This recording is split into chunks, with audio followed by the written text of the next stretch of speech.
قابل سے احترام بزرگوں، معزز دوستوں، ایک اللہ والے ہیں، انہوں نے ارشاد فرمایا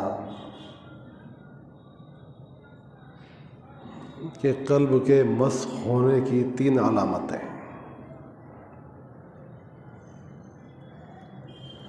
جب انسان کا قلب مسخ ہو جاتا ہے تو اس کی 3 علامتیں، یعنی قلب جیسا رہنا چاہیے، بہت شور ہو رہا ہے،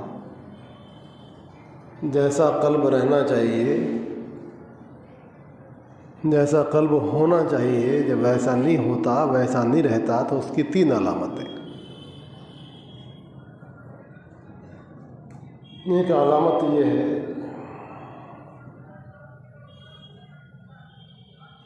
کہ اللہ کی اطاعت کی لذت چلی جاتی ہے۔ دوسری علامت یہ ہے کہ معصیت کا خوف نہیں رہتا، اور تیسری علامت یہ ہے کہ آخرت کی رغبت نہیں رہتی۔ ہر دن اس کی طبیعت میں دنیا کی رغبت، دنیا کی خواہشات کی تکمیل کا شوق زیادہ ہوتا رہتا ہے۔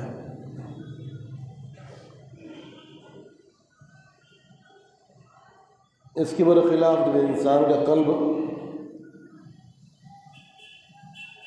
اچھی حالت پر ہوتا ہے، عمدہ حالت پر ہوتا ہے، تو اللہ پاک اس کی طبیعت میں آخرت کا شوق پیدا کر دیتے ہیں۔ دنیا سے وہ دور ہوتا ہے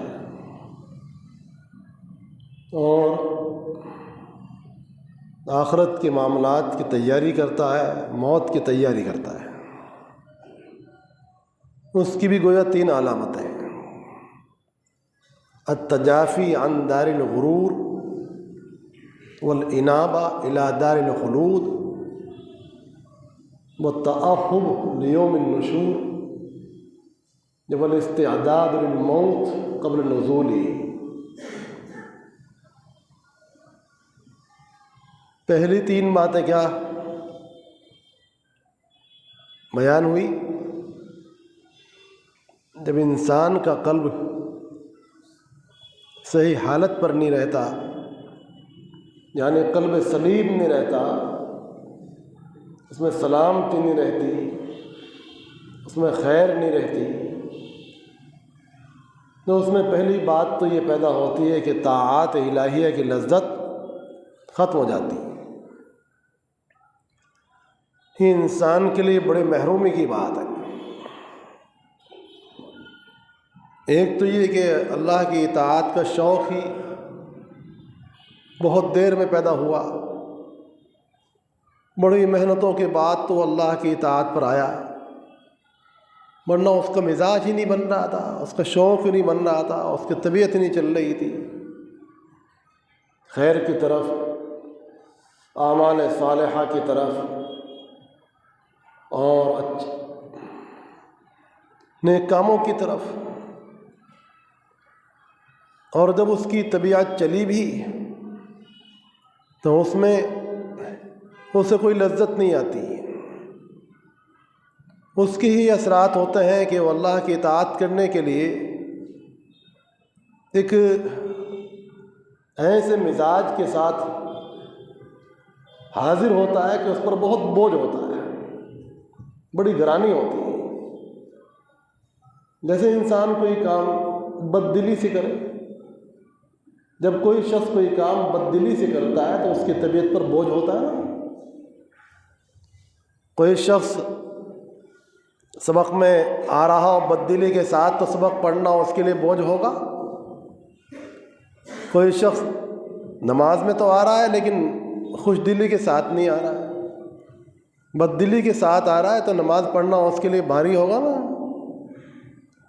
وہ سوچے گا کہ کب نماز ختم ہو اور کو بھاگ جائے.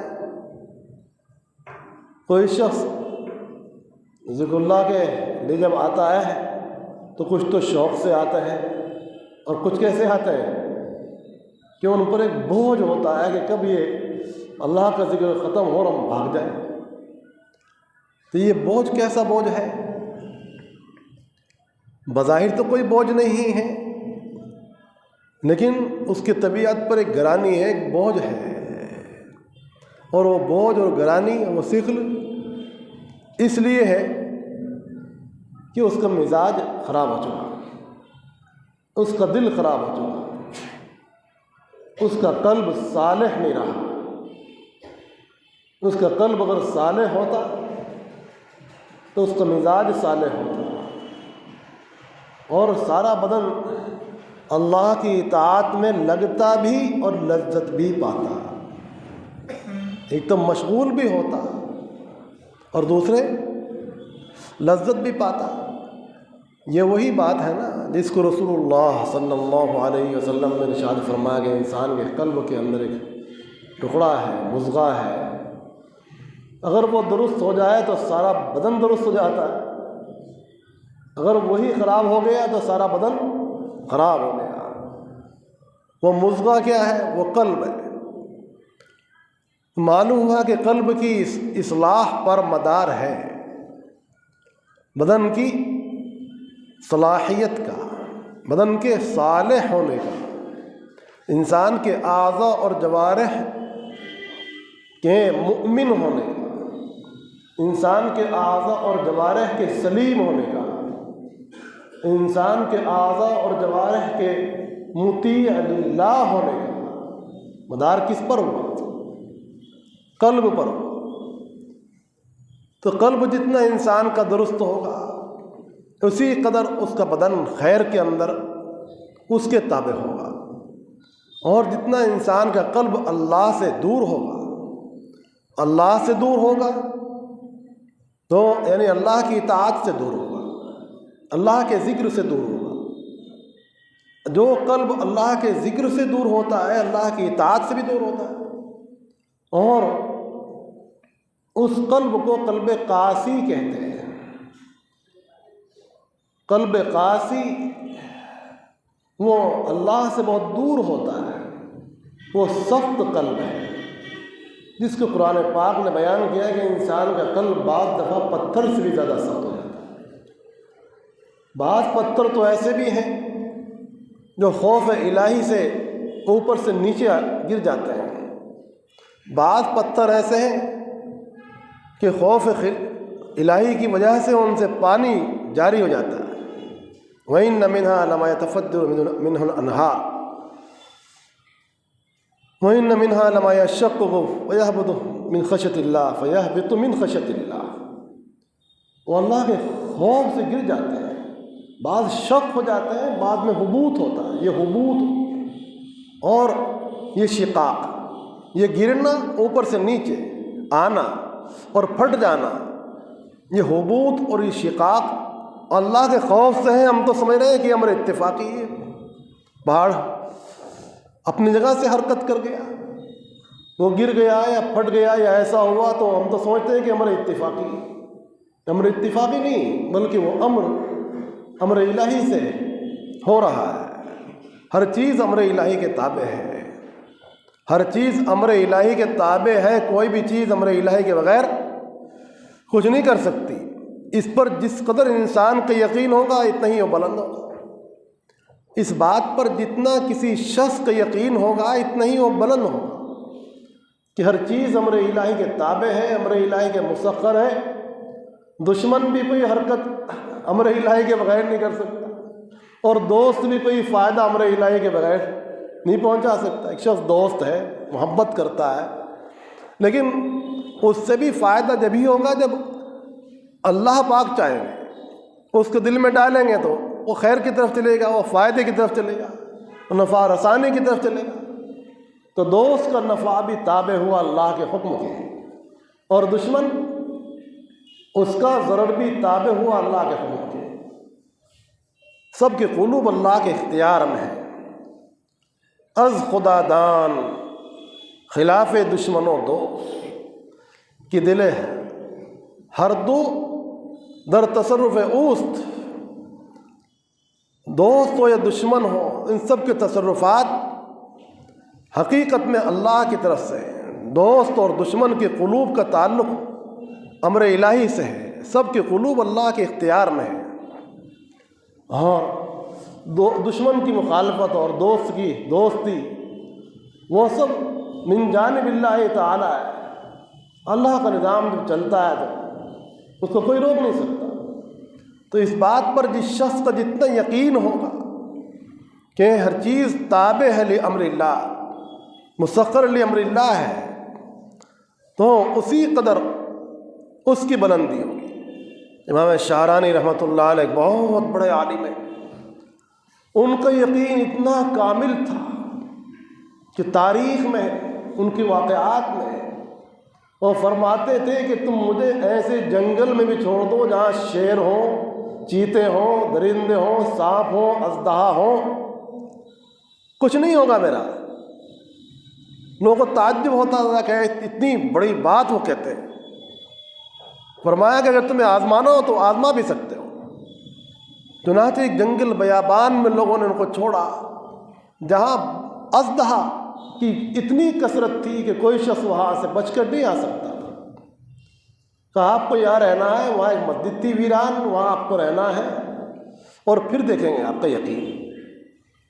حضرت نے وہاں رات گزاری اور آرام سے سوئے، اور ساری رات وہ دیکھتے رہے کہ سانپ ادھر سے چل رہا ہے، ادھر سے آ رہا ہے، ادھر سے جا رہا ہے، کوئی مختلف جانور آ رہے ہیں ان کے اطراف میں، ان کے نواح میں، گرد و نواح کے اندر گھوم رہے ہیں، پھر رہے ہیں، اور وہ آرام سے وہاں بیٹھے ہوئے ہیں، لیٹے ہوئے ہیں، اپنی عبادات کے اندر مصروف ہیں۔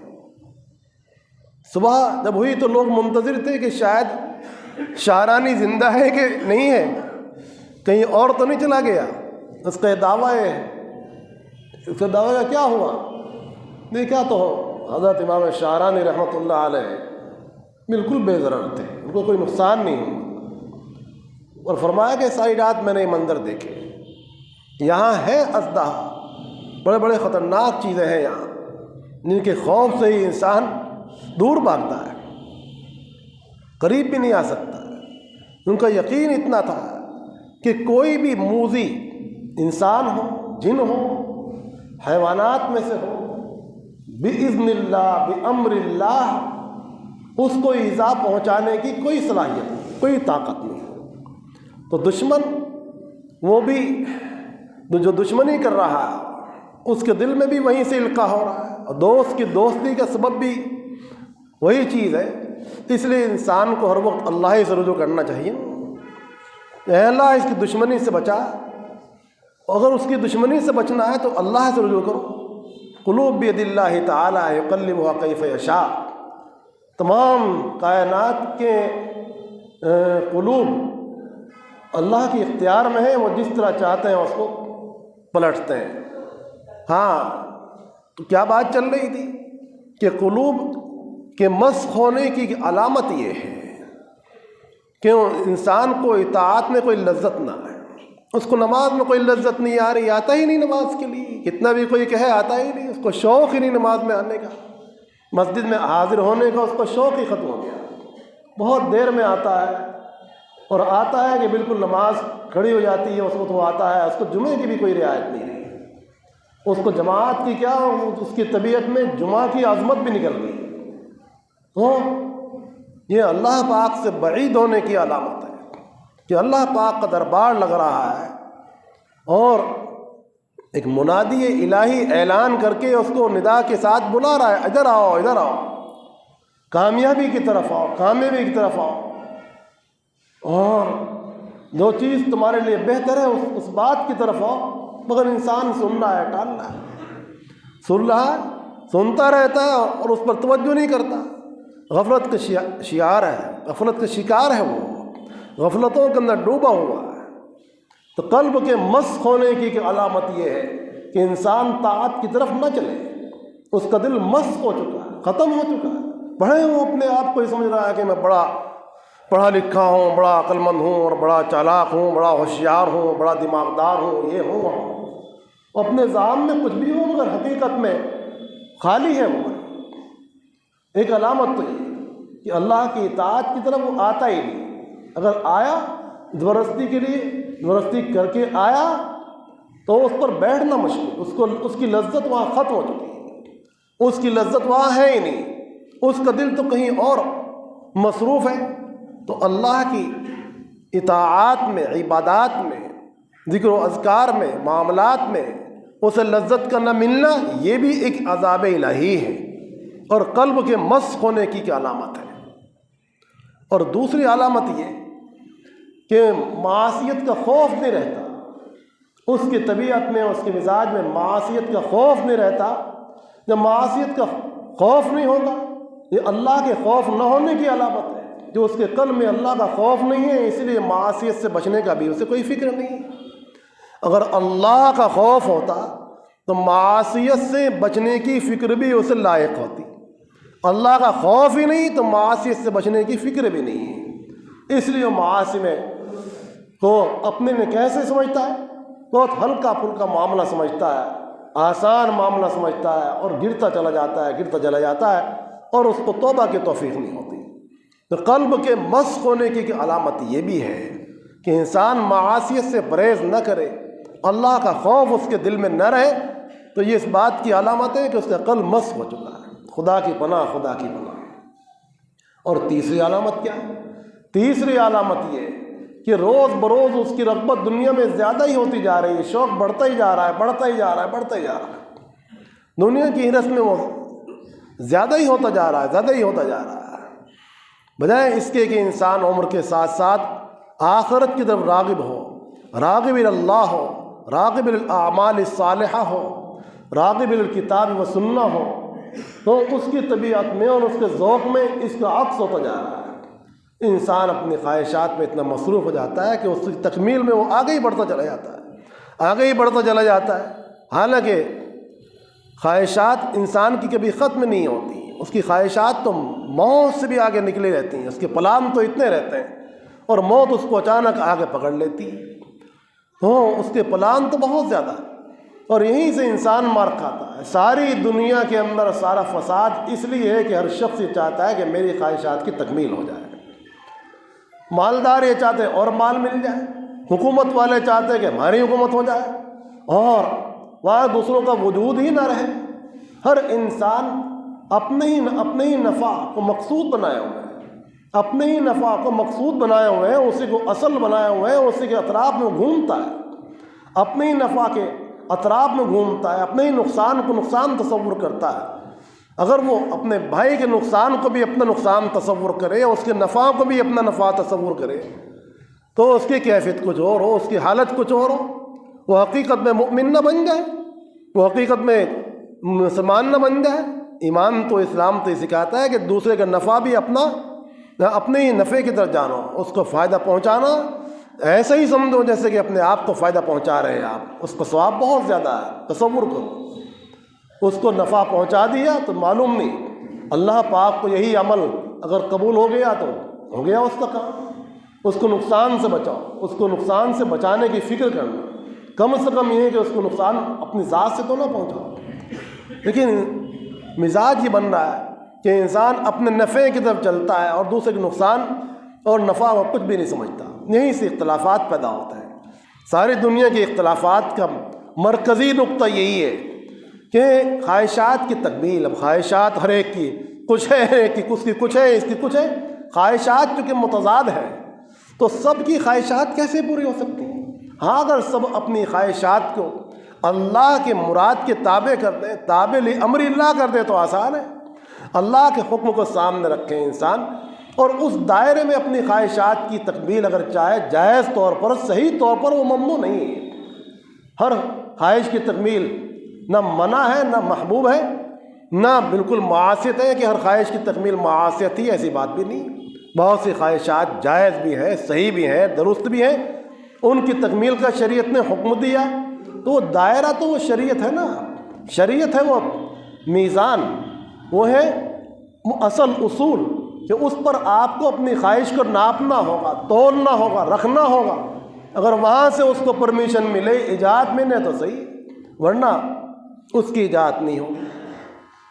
تو قلب کے مسخ ہونے کی 3 علامتیں، ایک تو یہ کہ انسان تو کیا اللہ کی اطاعت میں لذت نہ رہے، اسے معصیت کا خوف نکل جائے، اور تیسرے یہ کہ آخرت سے بے رغبتی ہو کر دنیا کی رغبت میں انسان فنا ہو جائے، غرق ہو جائے۔ اس کے برخلاف رسول اللہ صلی اللہ علیہ وآلہ وسلم نے جو فرمایا کہ عقل مندی کی 3 علامتیں، التجافی من دار الغرور، یہ دار غرور ہے، دنیا دار غرور ہے، یہ دھوکے کا گھر ہے، دار فرار ہے، دار قرار نہیں ہے۔ یہ دار قرار تو آخرت ہے، اس کی طرف چلے انسان، اور اس سے بعید ہونا، اس سے دور ہونا یہ نقصان دہ۔ التجافی من دار الغرور، دار غرور سے تجافی اختیار کرے، بعد اختیار کرے، یہ عقل مندی کی علامت ہے۔ والانابہ الی دار الخلود، اور آخرت کی طرف، دار الخلود تو آخرت ہے، تو اس کی طرف انسان شوق و ذوق کی طرف، شوق و ذوق کے ساتھ چلے، توجہ رکھے اور اپنی موت کی تیاری کرے۔ والاستعداد للموت قبل النزول، موت کی